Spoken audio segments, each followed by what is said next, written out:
So, do while loop na tayo. Burahin ko to. Do while loop. So, again, ano nga ba yung do while loop? Yung do while loop, para siyang while na loop. Ayun, kaya nga may while. Pero may do. Ibig sabihin ng do is, kailangan mo at least gawin yung code ng isang beses bago mo patakbuhin sa loop. Sige, mag-example na tayo dito. Int I equals 0. Siguro ganyan na lang ulit. Tapos, ang sabi ko nga, ang do while loop, hawig siya sa while loop. Kaya nga may while dito, while loop.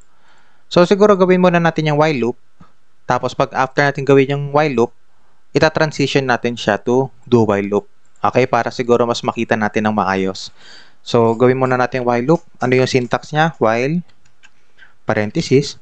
Tapos, sa loob ng parenthesis, yung condition natin. So, siguro ang gagawin kong condition ay kapag ang I natin ay less than 5, ipiprint natin yung I natin. Yan. So, ipiprint natin. Siyempre, mag-uulit-ulit yan.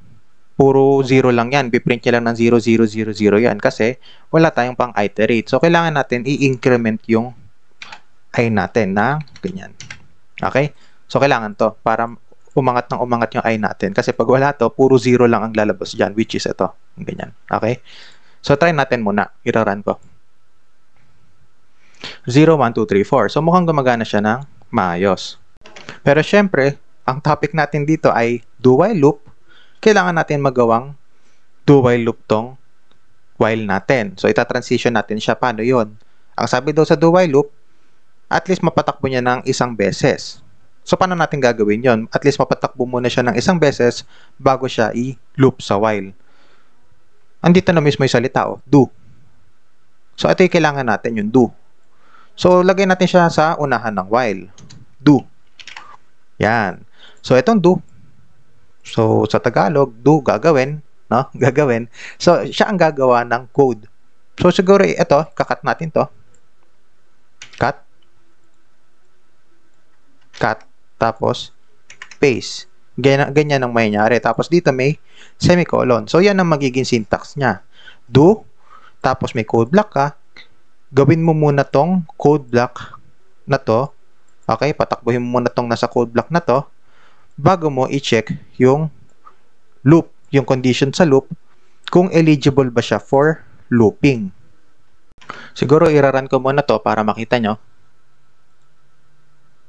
Oh, walang pinagkaiba. 0, 1, 2, 3, 4. So, parang walang pinagkaiba yung while loop sa do while loop, no? Pag tinitignan. Pero meron yan. Meron pinagkaiba yan. Tulungan ko kayo kung paano basahin tong do while loop. Okay? So, meron tayong int I equals 0. Tapos, may do while loop tayo. Dito sa do, meron tayong code. System.out.println I. So, ipiprint natin yung I natin, which is 0. Okay? So, pinrint tong 0. Tapos, in-increment natin yung I natin. 0 plus 1 is 1. Ngayon, tsaka siya i-check sa condition natin, yung 1. Okay? So, hindi chine-check sa condition yung 0. Okay? So, i-check niya yung susunod na value ng I natin, which is yung 1. So, ang 1 ba is less than 5? True. So, since true siya, patakbuhin mo yung code sa do natin. Okay? So, ngayon, 1 na yung I natin ay 1 na. Ipiprint mo ngayon yung 1.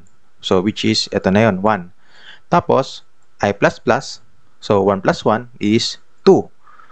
Tapos, i-check natin sa condition, ang 2 ba ay less than 5? True. So, ulitin mo to kasi true siya. So, ipiprint mo ngayon yung 2. So, ito na siya ngayon. Tapos, 2 plus 1 is 3. Tapos, i-check natin sa condition, 3 is less than 5, true. Since true siya, patakbuhin mo ulit yung code. And so forth, hanggang maging 4. Tapos, 4 less than 5, true. Ang mangyayari dyan, piprint natin yung 4. Ito na siya. 4 plus 5 is 5. Tapos, i-check na siya, 5 is less than 5, false na siya. So, i-break na natin yung loop natin. Wala na to. Okay? Pagdating sa 5. Ngayon, makikita natin na tama nga yung do while loop. Yung description niya na papatakbuhin niya muna ng at least isang beses yung code bago niya i-loop. Kasi nakikita natin dito, sa do, ginawa niya muna yung code natin. Okay, itong nasa line 13 tsaka line 14. Ginawa niya muna yan bago chinek ng while loop kung ilulup ba siya or hindi. Okay, so tumakbo siya ng isang beses, at least isang beses, bago siya niloop. Okay? Siguro bigyan ko kayo ng mas magandang example. Dito mas ma-appreciate nyo siya. Makikita nyo yung difference ng while loop tsaka do while loop. Siguro i-comment ko to. Comment ko lang. Yan. Para andyan pa rin. Tapos ngayon gagawa ko dito ng int. Siguro i-x ko na lang. Tapos 1 or 3 na lang. Kahit ganyan. Tapos ilalagay ko sa while loop. Kapag ang x natin ay less than 3, ipiprint ko yung x natin. Ganyan ang mangyayari. So, ano mangyayari? Sorry, may increment pala yan. So, ano mangyayari dito? Pasok ba sa condition natin? Hindi. Makikita nyo, ang x kasi natin ay 3. Ang 3 ba ay less than 3?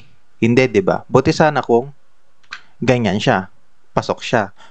Pero pag ganito, x less than 3 is false yan. So, iraran ko muna para makita natin. Nakita nyo, walang lumabas dito, kundi blanco lang. Kasi hindi to na trigger. Ngayon, kapag gagamitan natin ng do while loop, yan, mas ma-appreciate nyo dito yan. Yan. Tapos kakat ko to. Paste. Ayan. Tingnan nyo, ano mangyayari dyan? Iraran ko para makita nyo. Oh, nakita nyo? Na-print yung 3 natin. Wala naman tayong binago sa code eh. Ginawa lang natin siyang do while.